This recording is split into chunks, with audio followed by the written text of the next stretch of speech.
Initiative लिया गया। भारत सरकार की तरफ से ये कार्यक्रम अब रखा जा रहा है। यूपी सरकार इसमें लगातार अपनी सहभागिता निभाती हुई कि कार्यक्रम की तैयारियां क्या हैं, क्या कुछ विकास कार्य वहां पर हो रहे हैं और कैसे चल रहा है प्रभु श्री राम के मंदिर का निर्माण कार्य। अब 22 जनवरी का इंतजार सभी को है। AK मिश्रा जी, क्या आप भी ऐसा मानते हैं कि बीजेपी ने एक लकीर लंबी खींच दी है विपक्षी दलों को न्योता देकर? हालांकि अभी कांग्रेस के ही चेहरों का नाम सामने आ रहा है, अभी बाकी पार्टी के पास हो सकता है धीरे धीरे पहुंचे। हालांकि उनकी शिकायत आने लगी है कि हमें न्योता मिला नहीं है। यहाँ क्या करना चाहिए? सभी को साथ लेकर चलना चाहिए, जो कि बीजेपी का नारा भी है। आपको जय श्री राम। में देखिए, जहाँ पर कृपा राम की हुई तहाँ पर कृपा करे सब कोई। भारत की परंपरा रही है कि गली मोहल्ले में भंडारे होते हैं तो वहां कोई क्या निमंत्रण देता है, और ये विपक्ष के लोग बोल रहे हैं कि हमें निमंत्रण दो। ऐसे पुनीत कार्य में गांव में देश में कहीं सत्यनारायण भगवान की कथा होती है तो लोग अपने आप जाते हैं। याद करिए, रामायण सीरियल जब चलता था टीवी पे तो कोई किसी को बुलाता नहीं था, जो जहां था वहीं खड़े होकर प्रभु श्री राम के दर्शन करता था।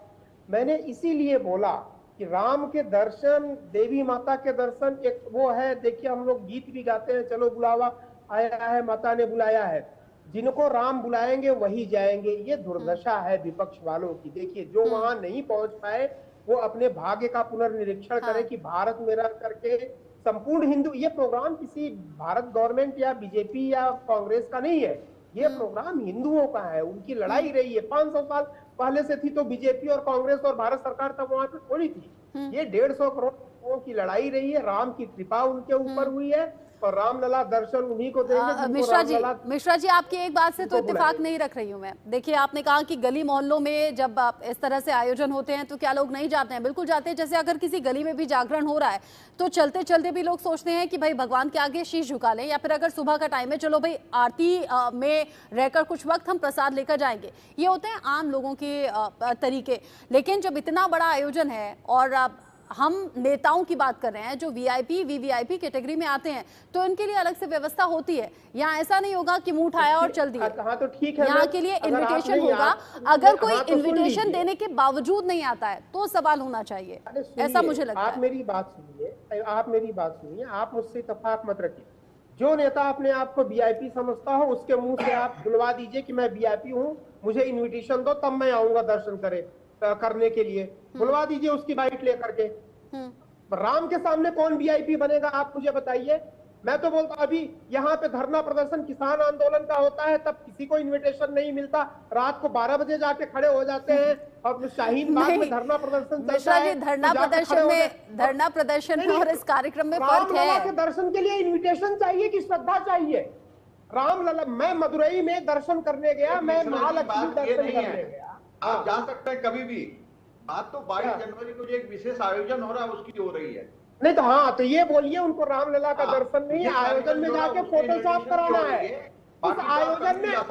उस आयोजन में फोटोशॉप कराना है। मेरी कोई नाराजगी नहीं, मैं किसी भी मंदिर में किसी भी समय जा रामलला के दर्शन करना है मैं कभी भी कर लूंगा। लेकिन ये जो विपक्ष के नेता जो बोल रहे हैं, अभी मैं संजय राउत को सुन रहा था, ये कोई VIP है क्या? कौन से VIP है? वो भी रामलला और महाकाल के सामने। बड़ी नाराजगी है आपकी AK मिश्रा जी, मैं समझ नहीं पा रही इतनी नाराजगी आपकी कौन से नेता से है, किस नेता से है। मंदिर में जाना, दर्शन करना वो एक अलग चीज हो गई, लेकिन अगर इतना बड़ा आयोजन हो रहा है और आप जानते हैं, हाँ AK मिश्रा जी, आप जानते हैं 22 जनवरी के इस कार्यक्रम को लेकर, मेरी बात तो सुनिए, 22 जनवरी के इस कार्यक्रम को लेकर उत्तर प्रदेश के मुख्यमंत्री योगी आदित्यनाथ ने साफ निर्देश दिए हैं कि जो होटल्स हैं वहां पर कोई बुकिंग ना हो। यानी कि होटल्स में अगर कोई लोग आ रहे हैं, ठहर रहे हैं, तो ये बुकिंग नहीं होगी, कैंसिल होगी, क्योंकि वहां पर VVIP मूवमेंट बहुत ज्यादा होने वाला है 22 जनवरी को। इसी बात से आप समझ जाइए, जिसे इन्विटेशन नहीं होगा, जिसके लिए कोई इंतजाम नहीं होगा, वो कैसे पहुंचेगा। ये इम्प्रैक्टिकल है। मतलब अगर इसे प्रैक्टिकली पॉसिबल माने तो हो नहीं सकता।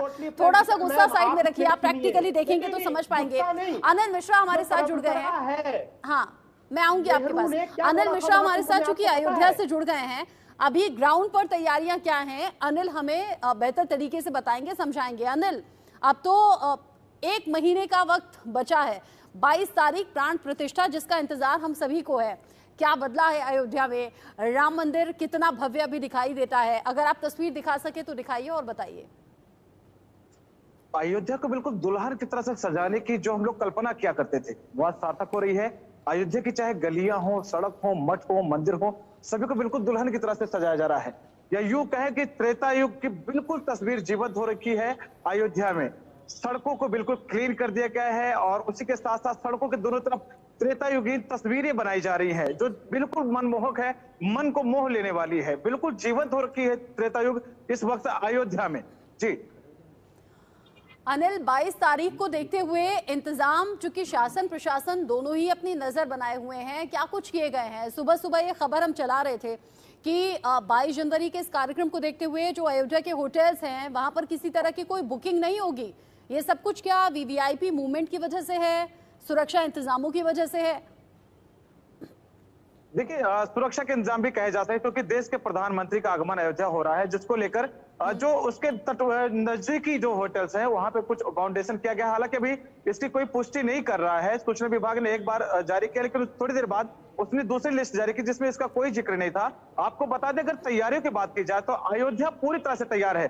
अगर राम भक्त एयरपोर्ट के रास्ते आना चाहें तो उनके लिए एयरपोर्ट की व्यवस्था उससे पहले सुचारू रूप से चालू कर दी जाए। जिस तरह से भगवान श्री राम 14 वर्षों का वनवास पूर्ण करने के बाद पुष्पक विमान से अयोध्या आए थे, इस वक्त पुष्पक विमान न सही, लेकिन हाँ, राम भक्तों के लिए हवाई जहाज की व्यवस्था अयोध्या के लिए सुनिश्चित कर दी गई है। अगर वो रोडवेज के माध्यम से आना चाहें तो परिवहन विभाग ने भी पूरी तैयारियां कर ली है। अगर सड़कों से आते हैं तो सड़कों को बिल्कुल क्लीन कर दिया गया है। दोनों तरफ वो फुटपाथ बनाया गया कि पैदल भी आराम से सुगमता से लोग आ सकते हैं। वहीं अगर रेलवे स्टेशन की बात की जाए तो अत्याधुनिक सुविधाओं से सुसज्जित रेलवे स्टेशन बनकर पूरी तरह से तैयार है कि 30 तारीख को उसका उद्घाटन करने के लिए देश के प्रधानमंत्री अयोध्या पहुंचने वाले हैं। अब सुरक्षा की बात की जाए तो एसपीजी के आज कमांडर राजन जी अयोध्या पहुंचे। उन्होंने ट्रस्ट के महासचिव चंपत राज से भी मुलाकात की। उन्होंने तमाम जगहों का स्थलीय निरीक्षण किया।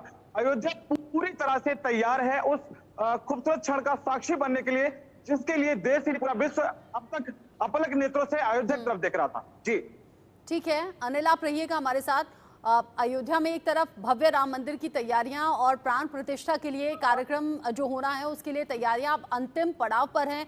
और जैसे अनिल ने भी बताया कि 30 तारीख वो दिन होगा जब अयोध्या में एयरपोर्ट की शुरुआत करने के लिए प्रधानमंत्री नरेंद्र मोदी वहां पर पहुंचेंगे, उसका उद्घाटन करेंगे और फिर फंक्शनल जब ये हो जाएगा तो माना यह जा रहा है कि 22 तारीख को करीब 100 ऐसे विमान रहेंगे जो खास तौर पर प्रभु श्री राम के भक्तों को लेकर वहां पहुंचेंगे।